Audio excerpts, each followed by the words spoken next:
They were the kings of the silver screen, smooth-talking, heart-stealing, and larger than life. But behind the bright lights and million-dollar smiles, they were hiding secrets that Hollywood never wanted you to know. They ruled the golden age of Hollywood, but behind closed doors, they were living double lives. Secret lovers, studio cover-ups, forbidden affairs that could ruin everything. These are the hidden truths Tinseltown tried to bury. Top 15 gay closet cases of Hollywood's golden age.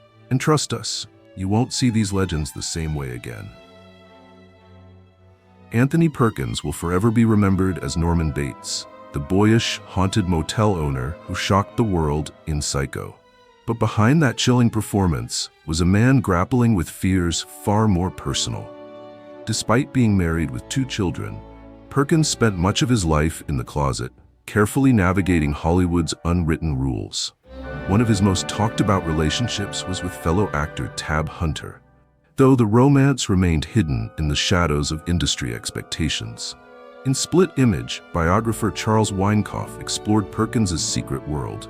Casual encounters in Times Square, publicity dates with actresses, and a life lived behind a carefully constructed mask. Like so many actors of his time, Perkins was forced to hide his truth in order to survive. Coming out would have meant career suicide, and Perkins was determined to protect the roles, reputation, and legacy he'd worked so hard to build. Even in his final years, secrecy clung to him. When the National Enquirer broke the news of his battle with AIDS in 1990, it stunned fans and insiders alike. Perkins passed away in 1992, leaving behind a wife, 2 sons, and a legacy layered with brilliance, vulnerability, and the silent cost of fame. In the end, the real horror wasn't just in Psycho. It was in the pain of not being allowed to live fully and openly. Richard Pryor, comedy's wild genius and the Brando bombshell. In February 2018, headlines lit up when Jennifer Pryor, widow of the legendary comedian Richard Pryor, confirmed a rumor that shocked even longtime fans. Richard had shared an intimate affair with none other than Marlon Brando during the wild, experimental days of the 1970s. The revelation came after music mogul Quincy Jones dropped Brando's name and several others during a bombshell interview with Vulture, claiming Brando would sleep with anything, including James Baldwin, Marvin Gaye, and Richard Pryor. The public reaction was swift, stunned, and curious. But Jennifer didn't flinch. She backed the claim wholeheartedly, saying Richard had never hidden his sexuality from close friends and had even documented his experiences with men in his personal diaries. Speaking to TMZ, she added a bit of levity, reflecting the uninhibited spirit of the decade. It was the 70s. Drugs were still good, especially Quaaludes. If you did enough cocaine, you'd a radiator and send it flowers in the morning. Her words were raw, humorous, and authentic, just like Richard himself. The Pryors' love story was anything but conventional. They married in the early 1980s, divorced, then rekindled their bond in 2001, staying together until Richard's death in 2005. Through chaos, comedy, addiction, and fame, their connection endured. It wasn't about perfection, it was about understanding. And in a world quick to judge, only 2 people who truly knew and accepted each other could make a love. A silent era icon caught in a tragic misjudgment.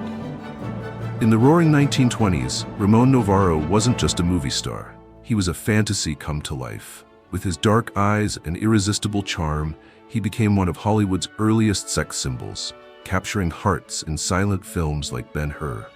But behind the fame and fortune was a deeply private man who lived cautiously in a world that punished queerness with silence and shame. By the late 1960s, Novarro had stepped away from the spotlight, enjoying a quiet life in Los Angeles. But that peace shattered one October night in 1968, when 2 young men entered his home under false pretenses. Believing wild rumors that Novarro had stashed thousands inside a decorative crucifix, they confronted him in what would become one of the most haunting scandals in Hollywood's hidden queer history. The media spun the story with lurid headlines, painting the tragedy as a cautionary tale about desire and deception. But those who knew Novarro remembered a trailblazing performer, a gentleman, and a man whose legacy deserved better than the way it was rewritten in the tabloids. His story stands as a chilling reminder of how quickly admiration can turn to exploitation in a world that refuses to see the full humanity behind the fame. The rebel who never found peace. Sal Mineo burst onto the scene as the sensitive, soulful Plato in Rebel Without a Cause, earning an Oscar nomination at just 17. With his boyish charm and emotional depth, he quickly became a teen idol. But Hollywood had no roadmap for a young man who didn't fit the mold, especially one who lived his truth quietly as a gay actor. As the 1960s progressed, the offers slowed. Mineo struggled to escape typecasting and to find roles that matched his talent. Off-screen, he began to live more openly in theater and among close circles, but mainstream acceptance was still out of reach. His sexuality, though never officially declared, was widely known behind closed doors. Just another reason Tinseltown turned its back. Then, in 1976, Sal Mineo lost his life during a sudden and violent incident near his Los Angeles apartment. Authorities ruled out personal motives, but the media still leaned into sensationalism, stirring up speculation around his private life. His untimely passing became a dark footnote in Hollywood history, a heartbreaking symbol of how fame and difference could never fully protect someone from society's shadows. Love behind the curtain. To millions, Raymond Burr was Perry Mason, stoic, brilliant, unstoppable. But off-camera, he was living a life far more fragile and hidden. In an era when being openly gay could end a career overnight, Burr crafted a carefully controlled image. After a brief marriage in 1948, he never remarried. Instead, he invented a tragic backstory, claiming to have lost both a wife and a son, to deflect attention from his private life. In 1960, Burr met actor Robert Benavides on the set of Perry Mason. Their connection grew into a 35-year relationship, known only to close friends. Publicly, Benavides was his business partner, but privately, they built a quiet life together, buying land, running a vineyard, and sharing a love few ever knew existed. Burr even slept at the studio to make their time together appear professional. Though he kept his truth hidden, those around him saw the real Raymond, a kind, thoughtful man who protected the person he loved. In a time of silence, Burr found a way to live with quiet pride, and that in itself was a quiet act of courage. The king of Hollywood's hidden desires. Clark Gable may have defined masculinity on screen, but his off-screen life was far more layered. Early in his career, he married acting coach Josephine Dillon, a union he later said was never consummated. Though Gable would marry 5 times and father 2 children, whispers about his sexuality followed him for decades. While publicly chasing starlets, rumors swirled that he may have engaged in same-sex encounters, possibly to climb the Hollywood ladder. One notable story ties Gable to openly gay actor William Haynes. During the filming of Gone with the Wind, a party guest joked about Gable being one of Billy's old tricks. Enraged, Gable reportedly refused to return to set until director George Cukor, a friend of Haynes, was replaced. Earlier, Gable was rumored to have been romantically involved with actor Earl Larimore in a traveling troupe and shared a close bond with Rod LaRock during Forbidden Paradise. Biographer David Brett labeled him bisexual, citing relationships with both men and women. In later years, journalist Ben Maddox became a trusted confidant, helping guard Gable's private life. Despite the secrets, Gable truly loved Carole Lombard. And in his final film, The Misfits, he bonded deeply with gay co-star Montgomery Clift, 2 legends, each carrying their own quiet truth. Hollywood's golden boy and the love that dared not speak, Cary Grant was the embodiment of charm. Smooth, elegant, and every bit the silver screen's leading man. But behind the tailored suits and polished smile was a life far more layered than Hollywood ever dared admit. In 1932, Grant met actor Randolph Scott on the set of Hot Saturday, and what followed was more than friendship. For 12 years, they shared a home known affectionately as Bachelor Hall, posing for fan magazines and looking every bit like a couple, handsome, happy, and inseparable. Though the studios worked overtime to market Grant as a dashing ladies' man, rumors about his sexuality quietly swirled. In a rare and revealing 1986 interview with Barbara Walters, Grant responded to years of speculation by saying, "Everyone says I'm gay, and I guess I am." but I don't really know. It was a moment of unexpected vulnerability, especially in an era still uncomfortable with sexual fluidity. Biographers and modern commentators have pointed to Grant and Scott's enduring bond as more than just coincidence, calling it one of old Hollywood's most convincing love stories. Later in life, Grant seemed less interested in labels and more focused on being true to himself. Whether gay, straight, or somewhere in between, he hoped to be remembered not for the rumors, but for the man he truly was. And perhaps that's the most Hollywood thing of all, not the image, but the truth that lies just beneath it. The tragic rebel who lived quietly in his truth. Montgomery Clift was the kind of actor who redefined masculinity in Hollywood. Sensitive, intense, and heartbreakingly beautiful. With 4 Oscar nominations and a magnetic screen presence, he was a star who never quite fit the mold. Unlike many of his Hollywood peers, Clift lived in New York, far from the studio-controlled bubble, carefully guarding his private life. Though often linked to Elizabeth Taylor, insiders knew that his relationships weren't entirely straightforward. Taylor was his closest confidant, and even Debbie Reynolds once noted that Monty had both a boyfriend and a girlfriend. But the intimacy between him and Liz was undeniable. Clift never publicly labeled his sexual orientation, but those around him knew. His mother, in a casual conversation with his brother Brooks, confirmed that Monty had identified as gay since he was 12 or 13. Friends like Jack Larson described him as carefree, funny, and unabashedly gay. In films like Red River, he flirted with subtext, trading hints with John Ireland in scenes that pushed the boundaries of their era. Clift didn't hide, he simply lived life on his own terms. He rejected Hollywood expectations, opting for single-film deals, rewriting his lines, and retreating to a small Manhattan apartment filled with books instead of glamour. While others created facades, Clift remained raw and authentic. He didn't chase fame, he let it chase him. And in doing so, he became one of the most quietly defiant figures of Hollywood's golden age. The king of Hollywood, who lived a carefully crafted lie.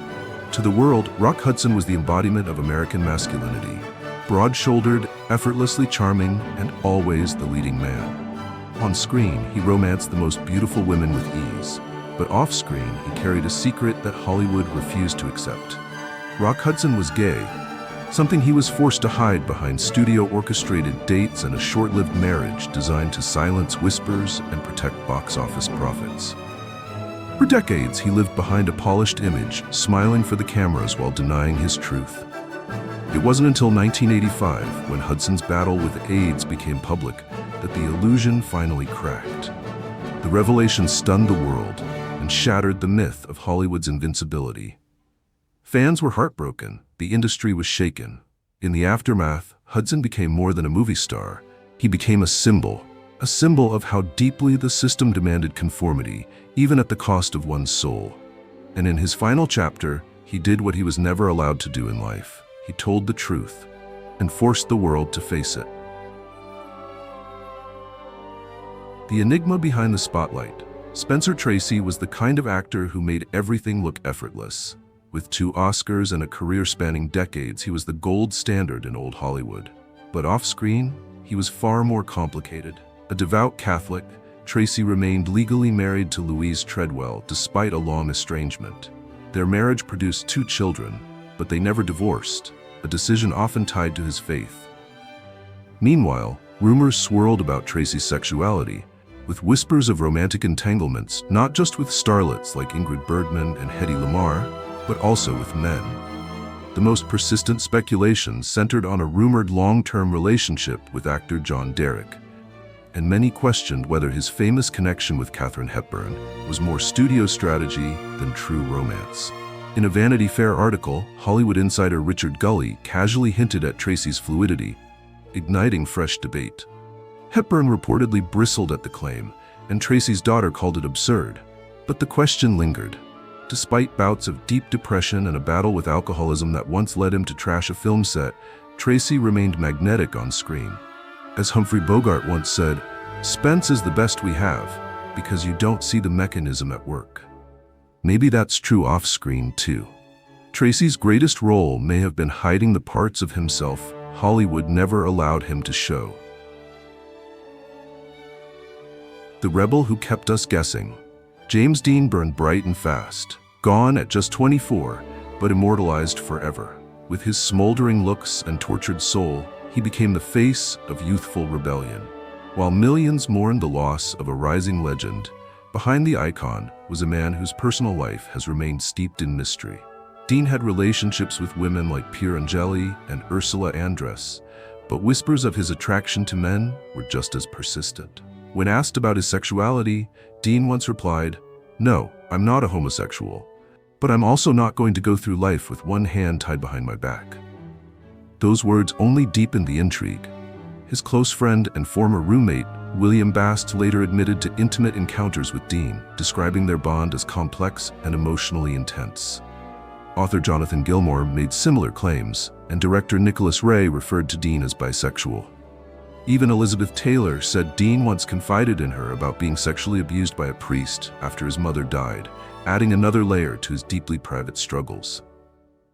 Though his sexuality was never publicly defined, his legacy as a gay icon endures. The Gay Times once named him the greatest male gay icon of all time. And maybe that's fitting, for a man who lived like a question mark and passed away a legend. The alpha icon who defied every label. Marlon Brando wasn't just a movie star, he was a force. Charismatic, brooding, and raw, he shattered Hollywood norms both on and off the screen. While he married 3 times and fathered numerous children, rumors about his bisexuality have followed him for decades. From whispers of an S&M affair with James Dean to intimate friendships with Montgomery Clift, Cary Grant, and Sir John Gielgud, Brando's private life was as layered as his most iconic roles.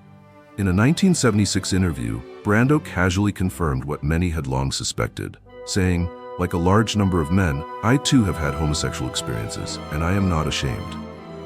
Years later, Quincy Jones dropped a bombshell, claiming Brando and comedian Richard Pryor had been lovers, a claim Pryor's widow, Jennifer Lee, boldly confirmed.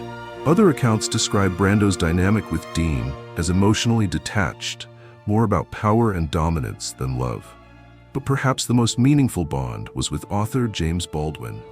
In a rare 1990 interview, Brando said, "If you ask me what was important or lasting, it would have to be that I walked and dreamed next to a man named James Baldwin." For a man who broke every rule, Brando's greatest role might have been living life on his own fearless terms, messy, magnetic, and unapologetically fluid. The director behind the curtain, George Cukor, was the man behind some of Hollywood's most iconic classics: My Fair Lady, The Philadelphia Story, A Star is Born.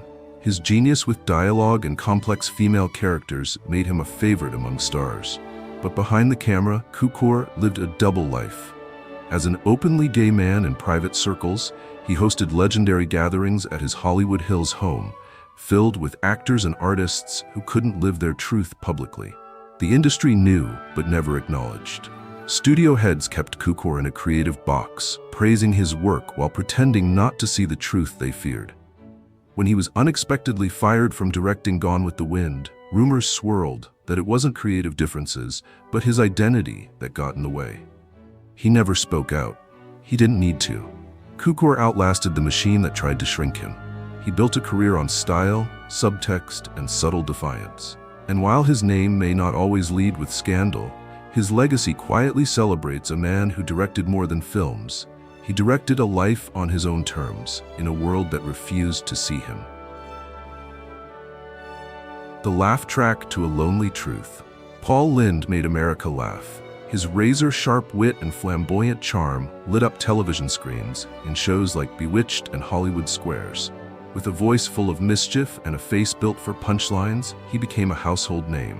But while the public adored the character, they were never allowed to know the man behind it. In a time when queerness was played for laughs but punished in real life, Lynd walked a tightrope. He never officially came out, but his sexuality was an open secret in the industry. Off-screen, he wrestled with isolation, battling inner demons in a world that refused to make space for vulnerability.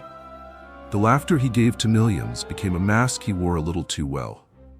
Despite the cracks in his personal life, Lynd never stopped performing. His comedic timing was unmatched, his presence unforgettable. But behind every joke was a man searching for freedom. he was never allowed to claim. In the end, Paul Lynde's story wasn't just about laughter, it was about the silence in between. The genius who danced around the truth. Cole Porter wrote the soundtrack of sophistication. From Anything Goes to Night and Day, his melodies lit up Broadway and enchanted the silver screen. His lyrics dripped with elegance, wit, and hidden longing. Porter was a gay man in a world that preferred its artists brilliant but discreet, and so he obliged, marrying a wealthy socialite in a union built more on survival than romance. Within elite circles, Porter's sexuality was known but never discussed. He surrounded himself with beauty, indulged in lavish parties, and lived a life of champagne secrets. But between the lines of his songs, those clever, aching lyrics, was a man speaking truth to anyone willing to listen closely. Even after a tragic accident left him in chronic pain, Porter never stopped writing. He poured heartache, desire, and rebellion into every verse. He may have danced around the truth in public, but in his music, he told the whole story. Cole Porter didn't just compose hits, he composed himself into history, note by note, word by word. And there it is, Hollywood's hidden scandals finally brought into the light. Shocking revelations, forbidden passions, and secret struggles. But we've only just scratched the surface. Who shocked you the most? Is there another hidden star you're dying to uncover? Let us know in the comments below. Don't leave without hitting subscribe and ringing that bell. Join LGBTQ+ vibes for more secrets Hollywood never wanted you to know. Until next time, stay bold, stay curious, and keep chasing the truth.